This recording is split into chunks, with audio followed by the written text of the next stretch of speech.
केंद्रीय कृषि और किसान कल्याण मंत्री नरेंद्र सिंह तोमर ने आज वीडियो कॉन्फ्रेंसिंग के माध्यम से विभिन्न राज्यों के मुख्यमंत्रियों और कृषि मंत्रियों के साथ बैठक की। उन्होंने कहा कि इस बैठक का मुख्य उद्देश्य कृषि अवसंरचनाओं के विकास पर विशेष ध्यान केंद्रित करना है। कृषि अवसंरचनाओं के विकास में 1 लाख करोड़ का ये पैकेज एक बड़ा कदम साबित होगा। उन्होंने कहा कि इस कार्यक्रम को गति देने के लिए राज्यों को एक सेमिनार का आयोजन करना चाहिए, जिसमें कृषि अवसंरचनाओं के विकास और संभावनाओं पर चर्चा की जाए। एक सर्वेक्षण कराकर कृषि क्षेत्र में गैप्स ढूंढकर उनके लिए योजनाएं बनाई जानी चाहिए।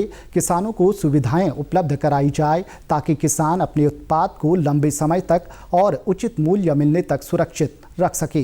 केंद्रीय मंत्री ने कहा कि इस फंड के माध्यम से पोस्ट हार्वेस्टिंग इंफ्रास्ट्रक्चर और बिचौलियों को समाप्त करने में भी मदद मिलेगी। साथ ही cold chain, community farm machinery, refrigerated transportation और कम्युनिटी ड्राइंग यार्ड जैसी अवसंरचनाओं को विकसित करने में इस फंड का प्रयोग किया जा सकेगा। केंद्रीय मंत्री ने 31 मार्च 2021 तक इसके लिए सभी राज्यों को अपनी योजनाएं बनाने के निर्देश दिए।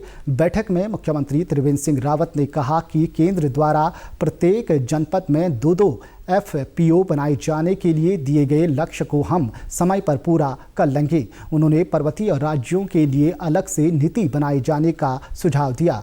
मुख्यमंत्री ने कहा कि उत्तराखंड में बेमौसमी फल सब्जियों की अपार संभावना है। उन्होंने कहा कि उत्तराखंड में जड़ी बूटियों की भी अत्यधिक संभावना है। मुख्यमंत्री ने कहा कि राज्य सरकार द्वारा किसानों की आय दोगुनी करने के लिए लगातार प्रयास किए जा रहे हैं। किसानों को 3 लाख रुपए तक का ब्याज मुक्त ऋण उपलब्ध कराया जा रहा है। इसके साथ ही महिला स्वयं सहायता समूहों को भी 5 लाख रुपए तक का ब्याज मुक्त ऋण उपलब्ध कराया जा रहा है।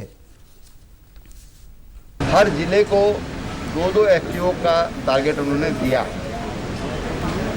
उसके अंतर्गत क्या क्या सुविधाएं भारत सरकार की ओर से मिल रही हैं और किस ढंग से हमको उन योजनाओं को कार्यान्वित करना है, इस पर उन्होंने बताया है। पर्वतीय राज्यों के बारे में इसके लिए अलग से नीति निर्धारण की आवश्यकता है कि पहाड़ी जितने भी राज्य हैं, उसी राज्य में हमारे हिमालयी क्षेत्र भी हैं, कुछ अपर हिमालय है, कुछ घाटी के इलाके हैं। तो एक ही राज्य में कई तरह की जलवायु, एक ही ज़िले में कई तरह की जलवायु है और इसलिए पर्वतीय राज्यों के लिए और विशेषकर उत्तराखंड का मैं नेतृत्व करता हूं, तो उसके लिए अलग से विचार होना चाहिए।